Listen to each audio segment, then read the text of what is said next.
ਜਾਤੀ ਉਮਰਾ ਵਿੱਚ ਮੌਜੂਦ ਨਵਾਜ਼ ਸ਼ਰੀਫ ਦਾ ਮਹਲ ਢਾਇਆ ਜਾਵੇਗਾ ਕਿ ਨਹੀਂ?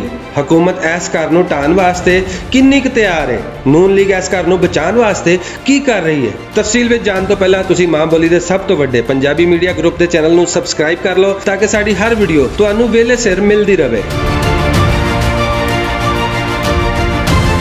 ਨਵਾਜ਼ ਸ਼ਰੀਫ ਦਾ ਜਾਤੀ ਉਮਰਾ ਵਿੱਚ ਬਣਾਇਆ ਗਿਆ ਮਹਲ ਸਰਕਾਰੀ ਜ਼ਮੀਨ ਤੇ ਕਬਜ਼ਾ ਕਰਕੇ ਬਣਾਏ ਜਾਣ ਦੀਆਂ ਖਬਰਾਂ ਸਾਹਮਣੇ ਆਉਣ ਤੋਂ ਬਾਅਦ ਨੂਨ ਲੀਗ ਦੀਆਂ ਐਸੀਆਂ ਦੌੜਾਂ ਲੱਗੀਆਂ ਕਿ ਹਰ ਕੋਈ ਹੈਰਾਨ ਰਹਿ ਗਿਆ। ਇਸ ਹੈਰਾਨੀ ਦੀ ਵਜ੍ਹਾ ਹਕੂਮਤ ਦੀ ਕਬਜ਼ਾ ਮਾਫੀਆ ਦੇ ਖਿਲਾਫ ਜਾਰੀ ਮੁਹਿੰਮ ਹੈ, ਜਿਹਦੇ ਵਿੱਚ ਵੱਡੇ ਕਬਜ਼ਾ ਗਰੁੱਪਾਂ ਕੋਲੋਂ ਸਰਕਾਰੀ ਜ਼ਮੀਨ ਵਾਗੁਜ਼ਾਰ ਕਰਾਈ ਗਈ ਹੈ।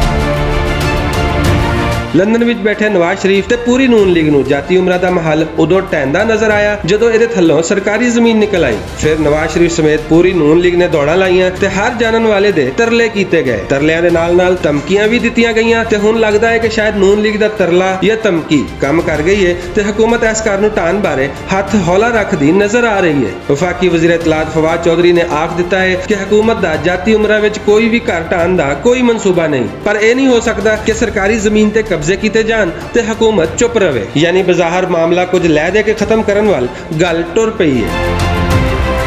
ਸਵਾਲ ਇਹ ਪੈਦਾ ਹੁੰਦਾ ਹੈ ਕਿ ਜੇ ਨੂਨ ਲੀਗ ਨੂੰ ਜਾਤੀ ਉਮਰਾ ਵਾਲੇ ਮਹਲ ਤੇ ਰਿਲੀਫ ਮਿਲ ਸਕਦਾ ਹੈ ਤੇ ਫਿਰ ਜਹਾਂਗੀਰ ਤਰੀਨ ਨੂੰ ਤੇ ਸਭ ਤੋਂ ਪਹਿਲੇ ਰਿਲੀਫ ਮਿਲਣਾ ਚਾਹੀਦਾ ਹੈ। ਤੇ ਜੇ ਐਨਜੀ ਰਿਲੀਫ ਦੇਣੇ ਸਨ ਤੇ ਫਿਰ ਵਜ਼ੀਰ ਆਜ਼ਮ ਇਮਰਾਨ ਖਾਨ ਐਨਆਰਓ ਨਾ ਦੇਣ ਦਾ ਕਿਹਨੂੰ ਆਖਦੇ ਰਹੇ ਨੇ?